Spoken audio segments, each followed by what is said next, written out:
اگر مجھ سے بچنا ہے تو اپنا حسن سنبھالو۔ میں مرد ہوں، وہی مرد جسے تم حیوان کہتی ہو، جسے تم کبھی درندہ کہہ کر پکارتی ہو تو کبھی جانوروں سے بھی بدتر القابات دیتی ہو، جسے تم جسم کا پجاری کہتی ہو، جسے تم ہوش کا مارا کہتی ہو۔ میں مرد تیری ان سب باتوں کا اعتراف کرتا ہوں۔ میں حیوان ہوں، درندہ ہوں، جسم کا پجاری ہوں، مگر مرد آگ ہے، اور عورت یہ بات جانتی ہے۔ چنگاری لگنے کی دیر ہے، آگ بھڑک اٹھتی ہے، اور آگ کبھی چنگاری کے بغیر نہیں لگتی۔ قصور کس کا، آگ کا یا چنگاری کا؟ فیصلہ آپ کریں۔ میں نے روزہ رکھا، کام کے لیے بازار آیا کہ اچانک خوشبو آنے لگی۔ سوچا چھوڑ، میں روزے سے ہوں، نظریں نیچے ٹکائے رکھو۔ لیکن جوں ہی خوشبو کا احساس زیادہ ہوا، میں مائل ہونے لگا کہ حواس باختہ ہو کر نظریں اٹھانے پر مجبور ہو گیا۔ نظریں اٹھنے کی دیر تھی، حسین و جمیل پری میرے آنکھوں کے سامنے ایک سائیڈ سے دوپٹہ اپنے کاندھے پر رکھا ہوا۔ کیا حسن تھا، جسے سارا حسن اس پر ختم ہو گیا ہو۔ خوب بناؤ سنگار کیا ہوا، آنکھوں میں کاجل، ہونٹوں پر سرخی۔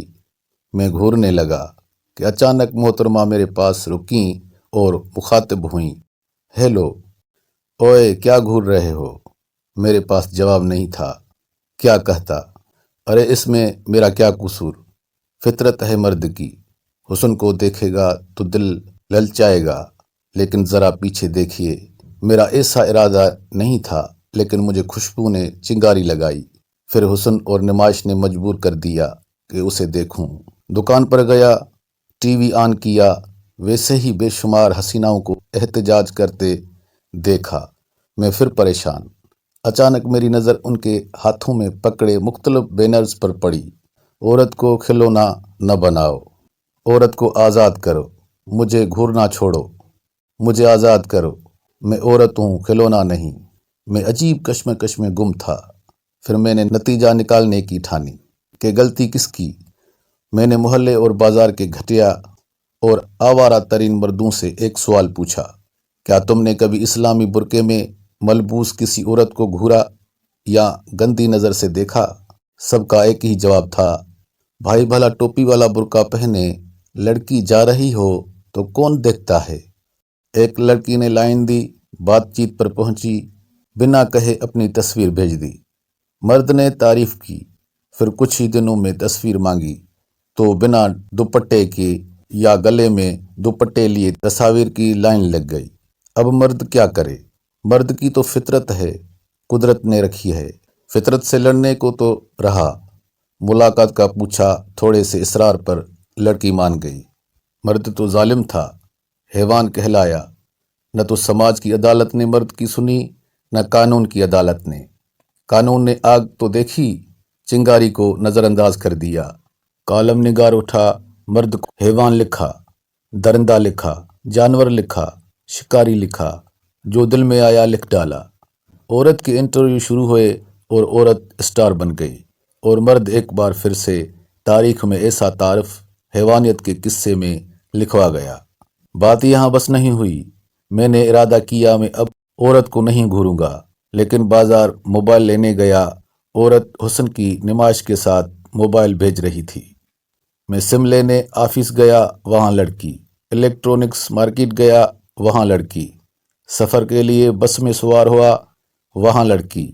حتیٰ کہ میں مٹھائی لینے گیا تو یقین کیجیے وہاں بھی لڑکی۔ ارے میں تو مرد ہوں، فطرت نے مجھے ایسا ہی بنایا ہے۔ حسن دکھاؤ گی تو میں تم پر مر مٹوں گا، اور جب میں حسن کے نشے میں آ گیا تو میرا نشہ تو وہی بنے گی نا جو مجھے دستیاب ہوگی۔ سگریٹ اگر مارکیٹ میں دستیاب ہی نہیں ہوگا تو اسموکر اسموکنگ کیسے کرے گا؟